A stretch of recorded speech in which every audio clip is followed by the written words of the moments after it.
因为这样要停一起停，不要说啊他要过啊车子还要等他啊，就我觉得行人就用行人的专用的灯号，就让他们行人先走完。因为这样子带小朋友出去的时候过马路，我就不用太紧张，说等一下车子就要开过来，我就可以很安心的过马路，然后不用担心。那最近政府呢，在各个路口设置呢行人专用的石像这样的一个设置，我觉得是非常好的一个安全的措施主要是我们的孩子呢，从社区走到学校，都会经过这样的像中正路啊、永福路这样的大马路的路口。那有这样的一个行人专用石像呢，就算没有爸爸妈妈的陪伴，没有导护老师指挥交通，他们还是可以在非常安全的状态之下呢，非常安全的走在斑马线上，然后安安全全的走到学校来上学。虽然说看到网络上有蛮多人在批评行人庇护岛的设施，可是我觉得基本上只要正常开车的话，是不太会撞到那个行人庇护岛。会擦撞到的话，通常就是转弯习惯不太好的人，所以就是行人庇护岛的存在，我觉得就是提醒大家转弯的时候不要切西瓜，然后可以用比较安全的弧度。那我觉得这样对驾驶跟对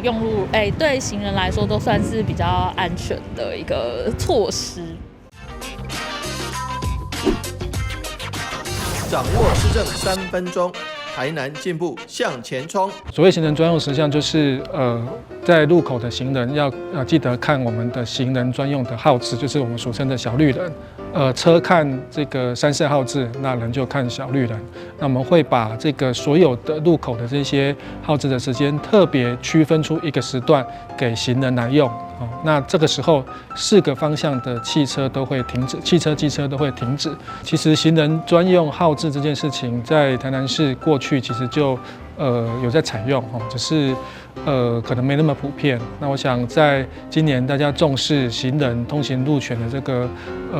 情况之下，我们积极的来盘点。那市长也指示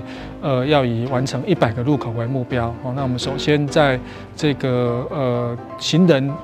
通行量比较大的地方，比如说医院或者是学校，或者是一些商圈市场附近，行人会来通行路口比较多的地方来优先设置。100处的完成只是一个里程碑。那今年开始，我也跟同仁讨论，我们未来会对于行人专用石像的设置，会陆陆续续就车流跟人流通行的这些特性，作为一个日常持续往前推动的工作。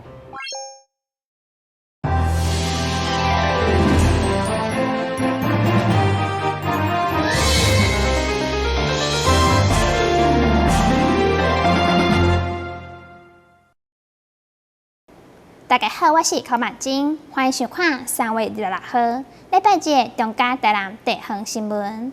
最近苏丹行的代志，让大家真惊吓。为了解决食品安全的问题，各县市学校暂停使用辣椒粉、咖喱粉等等危险的香料。台南市教育局也在举办吃香喝辣唔免惊研习营，邀请学校营养师、午餐人员来教大家 DIY， 家己做上天然嘛上安心。香葱、姜、蒜头等食材准备好，放入去油鼎内面，搁甲辣椒切好碎加入去，一段时间过后，自制辣椒酱就做好啊。最近因为苏丹红事件引发食安疑虑，台南市教育局特别办理自制辣椒酱加天然调味品的演习活动。苏丹红这个东西基本上应该只会产生在我们的您看到的辣椒酱或者辣椒油里面。那如果说各位民众采购到的是新鲜辣椒或者是辣椒干的部分，基本上应该是不用担心会有苏丹红的残留的问题。活动除了推广在地食农教育，嘛互学校营养师、午餐从业人员以及团膳业者认捌天然的新香料，将学到的功夫带回去学校，丰富学校午餐菜色，互学生会当食了安心佮健康。我们自己制作的天然辣椒酱呢，卫生又安全，可以让小朋友可以吃得健康又安心。亲自自己做调味料，不买那个现成的，对，这样是最健康安全的。我们就会回去就自己制作，然后就是用在我们的菜肴里面。我们透过这样的机会呢，那把台南呢最盛产的辣椒，那么透过我们自制啊，那我们一直来做，那我想大家也会吃得安心，那可以让这个食安的问题啊，我想就大家就不用再烦恼，所以我们才会说想辣不用等，吃辣不用怕。辣椒酱不管加伫咧鱼、干贝等料理当中，拢真好食。伫活动开始之前，市长黄伟綽嘛亲自到场，动手制作辣椒粉。总铺师嘛分享制作的秘诀，互爱食咸的民众买当伫厝做，上天然嘛上安心。台南新闻社会采访报道。伫中风病人中发生假鬼的状况，大约是4成2，但是若有早期训练，就会使减少1/4的发生，以及8成以上吸入性肺炎问题。因此，基美病院伫去年11月份成立食乐小组，希望会使帮助中风的病人赶紧恢复原本的饮食。基美病院神经内科医师谢梦参表示，脑中风以后吞咽困难，是因为脑部受损，影响着控制吞咽所牵涉肌肉脑部区域，造成对吞咽机制的神经控制能力的损害，因此容易来呛咳。平常时影响着食药的治疗甲营养的摄取，严重者容易发生吸入性的肺炎。因此，透过早期的吞咽训练甲饮食质地的调整，会用大大来改善病人吞咽困难的问题。第一个，我们会先请病人看他的状况，看他意识有没有清楚，能不能配合这个动作。那如果都可以配合，我们进到下个阶段，让他喝少量的水。我们可以让他试着吞口水，或是喝3cc 到5cc 的水，去看少量的水会不会有呛咳。那如果通过之后，我们再给他喝更多的水，50到100cc 的水分，看正常的饮水会不会呛咳。那这是第一阶段吞水的测试。那通常在吞水测试之后，我们就可以看到有一些病人他其实不适合做大量的饮水，或者说他水分需要质地调整。需要加上一些增稠剂，让它变得比较粘稠。那接下来就是下一步，就是在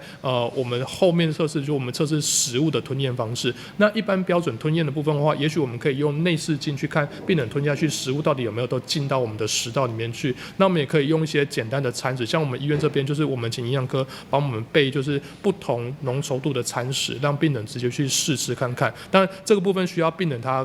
有足够吞咽能力才可以测试。那如果说病人测试的话，我们这样有些居家病人他们是可以经口进食，偶尔他家属跟我们回报说他会咳嗽会呛到，我们就用这个食物去帮他做测试。对此，基美病院自112年的11月成立食乐小组，针对吞咽障碍的病人特殊的评估加饮食的训练，不管是大院或者是门诊的病人，甚至是社区居家长期照护的病人，提供完善的治疗计划，希望会用帮助病人早日恢复自理的能力。台南新闻李英根采访报道。清朝将军蔡长兴的招宗祠，长期来拢无人管理，因此地方人士特别成立重建委员会，倾到250万块，替蔡将军起新厝。不过工程拢总需要800万，庙方希望各界会使多多斗相共。位伫生化82届蔡子水将军庙前老的滚滚，因为伫地方人士期盼之下，要来建新庙。第一场动土大旗。根据国家图书馆文献，西元132年10月中丙枪之乱，都司蔡中清率领众将士伫曾文溪畔会战，最后英勇殉职，受到清朝朝廷表扬。建庙初期，由知府将士大家集资捐钱买地兴建官府墓，后来年久无人管理，破破烂烂，才变成在地上可怕的所在。阮做囡仔时，听这老辈咧讲，这是一个真可怕的所在啦吼。过的人有时你若无入来参拜，啥货拢袂平安啦吼。是我做囡仔时阵，所以拄啊，阮小弟啊，拄啊伫这。厝边遮买一块地伫遮，阮爸吼在生的时阵就讲有时拄着爱来遮参拜一下啦吼。自细汉伫附近大汉的詹汉洲，望到蔡子水所供奉的场景，堪遮一模一样，因此开了2档的时间，成立中建委员会，预计摕资800万，以闽南式的装饰做呈现。有缘分，30年后再回来帮蔡主帅服务也跟他结缘也很开心有我们顾问团团长介绍了很多朋友、很多信众来一起努力帮蔡主帅来建庙在此还有200多位的将军都埋葬在此了。希望大家共襄盛举。目前募得开工资金250万，还佫差550万。主委希望各界善心人士来斗相共，互蔡主帅继续保庇这片土地。台南新闻社会采访报道。台南市南区盐城五桥御圣宫为了庆祝广州尊王圣诞，举办系列活动。规划日3月30号办理关会活动。希望各界踊跃参加，用行动帮助社会。盐埕乌桥玉圣宫为了庆祝广德尊王的圣诞，将举办一系列的庆祝活动。除了邀请信徒做伙为神明来祝寿，更加甲关会中心来合作，举办关会爱心活动。今年已经进入第6档。2月6号下午，透过2万人美元的号召，庙方更加准备丰富的礼物要送给关会人。希望民众踊跃响应关会的活动。现在的我们血库到底有多少？一共我们现在只有差不多5天多一点点的库存量而已啦而且真是尤其现在要过来又要就是换过年了，又要过节了，所以他希望说让多办一些捐血活动，让我们血库能够充裕一下，至少要有安全库存，这样安全库存当然捐血一袋就能一命，这是大概口号了。但是如何就是请大家出来捐血我想我这也必须要把一些就是透过活动，我们来就是欢迎大家一起来捐血了。先就是要送一个300块的，就是千年礼券。你要买啥个你买，你想要买什么你自己去买。我们蔡董牛肉摊它本身是副主委一开的店在边这是在旁边，所以你捐完血以后，他会拿了一个兑换券，你就可以到隔壁去享用。隔壁也是在滨南路5号之一。台南关会站周子婷表示。以全台血库安全的存货量7天来讲，目前只剩5天的库存量，加上清明的年假将要来临，固定关货量嘛一定会减少。因此3月30将出动2台关货车，希望会用的募集400袋的货量。我们这一次呢是在3月30号乌桥御圣宫举办捐血活动，那他们已经连续举办了很多年，这一次是第1次出动2大车，所以这一次推动的力量呢，我们也需要更大，所以呢就希望各位在场媒体先进呢，可以一同来帮忙，可以多多的跟大家推广我们这一次的捐血活动。那这一次呢，主委跟总干事们呢，大家都很有心的，一起找了很多协办的单位一同来赞助这一次的活动，有赠送非常多的精美礼品，所以呢，请大家可以多多帮忙来推广这一次捐血活动。议员表示，这届关会庙方除了赞助每人300块的礼券，庙方的副主委还佮加码赠送1碗牛肉汤的兑换券，礼券500cc，还佮加上旅行5件组。欢迎民众踊跃来关会。台南新闻林根采访报道。春天来到，日控日数台北玫瑰花展览3月份开始，如回报公园、台北玫瑰园登场。大个展区内面有超过800个品种，5000株玫瑰花，吸引真侪人来遮翕相。其中上界特别的是绿色的玫瑰花。即马透过镜头，带大家感受春天的浪漫气氛。让我们一起来为玫瑰园注入美好能量。2024台北玫瑰展梅园盛事正式开展。在台北市长蒋万安、立法委员王宏威及市议员秦慧珠、林珍瑜等人共同主持下，2024台北玫瑰展选在3月8号女神节，在新生公园台北玫瑰园唯美开幕。800种超过5000株的各式玫瑰花，不仅是全台最大的玫瑰花园，蒋万安更挂保证是全国最漂亮、最美丽的玫瑰花园。不是号称，是确定，全台湾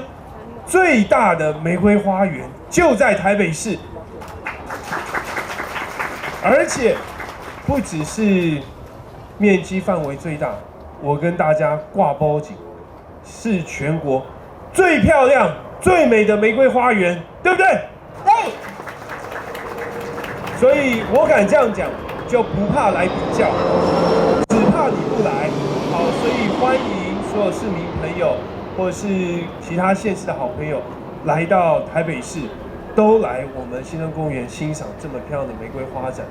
占地1.5公顷的台北玫瑰花展分为6大展区，包括品种区、花海区、五彩玫瑰园、育种家花园、秘密花园及园艺植物布展区。其中品种区可以看到众多的玫瑰品种，花海区则让人宛如身处花海中。这些区域呢，就是会有不同的品种，例如说，花海区呢，就是它的玫瑰品种是比较高的树玫瑰，然后它可以创造一些就是在民众在走在那个街道上的时候，他会觉得就是置身在花海所以我们就会叫做花海区。五彩玫瑰园则有色彩缤纷的各色玫瑰，尤其罕见的绿玫瑰更成为许多摄影爱好者及游客朝圣的对象，直呼好特殊。因为一般的都是以粉红、黄色、红色为主，那绿色的是它跟叶子有点接近，比较不能凸显。对，那你拍起来感觉怎么样？漂亮吗？算是比较特殊的一个花型。那戴光景它的一生就培育超过250个品种，对，是非常优秀。在公园处人员的解说下，台北市长蒋万安开心地欣赏育种家花园的玫瑰花，还闻了英国育种家大卫奥斯汀培育的古典玫瑰花香。稍微有一点风信子的味道，但是又没有风信子那么清这样闻起来味道怎么样？味道怎么样？不错，蛮香的。英式花园也是今年台北玫瑰花展的新亮点，透过雕像、潺潺流水和融入当地景观，让玫瑰花以最自然的方式呈现。我们这次有特别布置，就是英式花园的一个布景让大家在这个花园里面可以感受到就在英式的花园里面。那为什么要用英式的部分呢？因为我们育种家花园总共会有3个育种家，那其中一位就是那个英国的育种家那它整个英式的一个古典玫瑰在我们的花园里面现在目前其实也绽放得非常的漂亮。还有由10兆拱门和爱心喷水池组成的秘密花园，同样吸引许多民众到访。不过，代表浪漫与幸福的玫瑰花，不仅在照顾上非常不容易，不同品种的开花期也都不一样。如何在3月展期让玫瑰花同时盛开，可是有诀窍。在照顾玫瑰的部分呢，我觉得重点就是在秋季我们会有一个中剪就是在整个玫瑰株呢，我们去剪，就是修剪的时候呢，我们让它留些芽在秋季的时候会绽放一次非常漂亮的玫瑰花。那在冬季的时候呢，再强剪一次。那冬季强剪的时候，那个枝叶量强剪下来的那个量会比较大一点那也是在促进现在3月份让它促进它开花的一个工作。3、2、1，谢谢大家，谢谢哦，白头偕老，谢谢。开心的与多对在玫瑰园取景拍摄的新人合影，并给予祝福。台北市长蒋万安也分享多部以玫瑰花为主角的经典艺文作品，不管是凤飞飞的可爱的玫瑰花，大家都耳熟能详，还有包括《小王子》这本书画册里面讲到的玫瑰，也代表着教了他怎么样去爱别人。当然还有电影《美女与野兽》这部卡通，大家看过，里面的玫瑰花也代表着我们抛开偏见。那另外还有歌剧也就是有一出叫《歌剧魅影》，非常有名，里面有面具玫瑰，更象征着此生不渝的爱。我想这都是非常多经典作品都用玫瑰呈现，所以我想欢迎所有的好朋友，不管你是要来脱单、要来告白，或者已经有另一半，带着太太、先生、好伴侣一起来这边欣赏玫瑰，相信都会有更多的浓情蜜意。特别3月8号今天是什么节？国际妇女节，也是女王节，也是女神节，所以欢迎大家邀请另一半前来那同时，我们3月14也是白色情人节，也非常适合来到玫瑰花园区走走逛逛。不时从头上呼啸而过的飞机，搭配美丽的玫瑰花，更有一种出国的氛围。台北市政府公务局公园处方面表示，受到今年天气较寒冷的气候影响，玫瑰园预计从3月中旬逐渐进入盛开期，是赏花的最佳时间。除了赏花外，园区还规划了许多精彩活动，包括专为新人制定的美好见证活动，邀请新人到玫瑰园拍摄浪漫婚纱照，就有机会获得限量的玫瑰对杯。对园艺有兴趣的朋友，也可以参加平日下午的导览活动。欢迎国人3月底前到台北玫瑰园感受春日的幸福与浪漫。记者张启腾台北报道。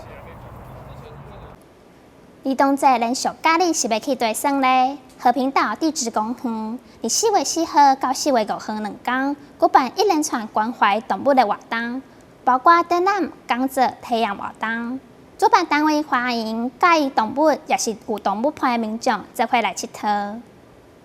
我们这次的办的活动啊，就是比如你家有养宠物，或者是你有养不一样你喜欢动物的人，都很适合来。那如果是带宠物来的话呢，我们这一次的话，就是有一个主人可以是半价入园的门票。为了创造主人和毛小孩的美好回忆，让民众一起来关怀认识动物，和平岛地质公园结合了动保、环保等多个单位，将在儿童节连假4月4号到4月5号举办一连串丰富的关怀认识动物活动。那我们活动非常多，比如说如果你是喜欢你带宠物来的话，我们会有个宠物的闯关活动，然后还有限量的奖品可以来拿。那另外呢，我们会有宠物的市集，那里面呢就会有卖很多跟宠物相关的东西，然后还有一个适得其所的展览。那这个巡回展呢是第一次来到基隆，然后就很欢迎喜欢动物的人都可以一起来参加。和平岛地质公园呢有全基隆唯一一个宠物水池，那他们是可以直接下去，而且平常来的时候狗狗也不用收钱。然后呢，而且游泳的时候，他们旁边就会有鱼一起跟他们游泳，然后也欢迎主人跟他们一起去玩。然后如果带狗狗出来玩的话，就很担心没有办法洗澡啊，很不方便。那我们这边呢，其实都有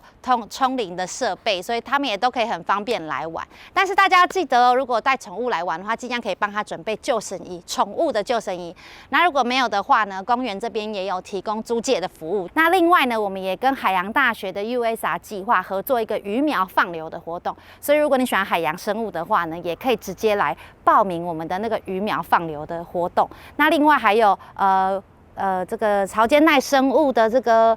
浮游生物的探索啊，然后还有今天在河口丘这边也可以看到赏鹰的活动。因为我们这边呢是整个这个和平岛公园地质公园的最高点，所以呢老鹰呢它其实就住在对面的那一座山上。然后我们之前有记录过，其实最常出来玩的就是我们基隆的那个市鸟黑鸢会出来玩，然后之前也有记录过凤头苍鹰，然后也记录过游隼，有游隼的夫妻在对面生小孩，所以这个地方呢的确是一个很好观赏的。那我们这一次是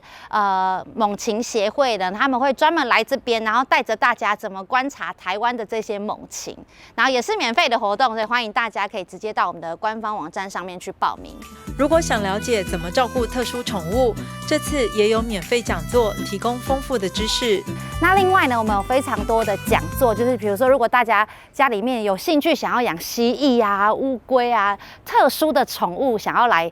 养的话，你又可以来听我们的这个讲座。讲座内容就会告诉大家，你要养这种比较特别的益虫呢，有什么需要注意的地方。总共有4场讲座，都是免费的。透过多元的展览、讲座、市集和体验活动，主办单位欢迎民众和宠物一起来同乐。详细资讯与报名方式可透过活动网站进行了解。记者黄日升、陈淑平基隆报道。高雄市三民区道市里的民营停车场的数量真正有够多，停车位甚至超过人口数。互外界质疑，地主业者是毋是咧用地炒房？当地立场呼吁市府单位应该要协助管控，保护地方的发展。市区中停车位一位难求，甚至需要盖建停车塔才能满足。但是走访一趟，位在高雄市三民区的中都重划区，随处可见的停车场却是比比皆是，还停了不少车辆。看来当地也是车位难求，但道路一旁的停车格却乏人问津，究竟是怎么一回事？起码吼，阮迪士尼已经泛滥成灾的停车位，停车场就泛滥成灾，因为你建商为着要来养地，莫怪即摆艰苦囡拢买袂起啊，养地会当暴涨啊！啊，这毋是啊，停车位、停车场规划甲真正伤离谱啊，几若万平，咱交通局甲讲893位呢，我讲吼他是乱讲话。啊，所有这停车